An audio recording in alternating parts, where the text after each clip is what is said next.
Hi friends, welcome to my YouTube channel. मुझे बनैबी फूलकोबी पियाज पतर मसला तरकारी। देखो कड़े गरम हो जाए तो मुझे तेल जीरा और लंका को पकई नहीं मुझे बटा मसला को दे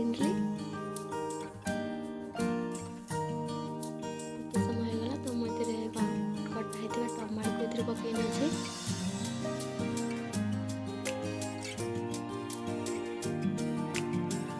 मुझे छोट गोटे फूलकोबी को पकई नेली काटिक एमती आलू को भी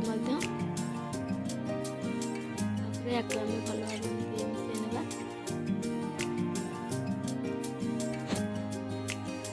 मुझे 2 चामच हलदी पकई नहीं स्वाद अनुसार ये लुण पकई ना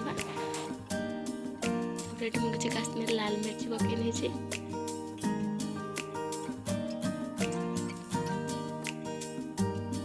15 मिनट हो गला देखो मसलाटा आम कषि आसला भल भाव मुझे पियाज पत्ता को पकई नहीं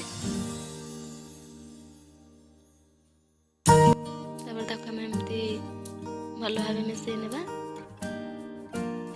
मुझे किसी धनिया पत्र पकई नेली देखते 15 मिनट हो गला तो ये आसला मुझे प्लेट को काढ़ी ने देखो मुझे धनिया पत्र प्रस्तुत हो गला।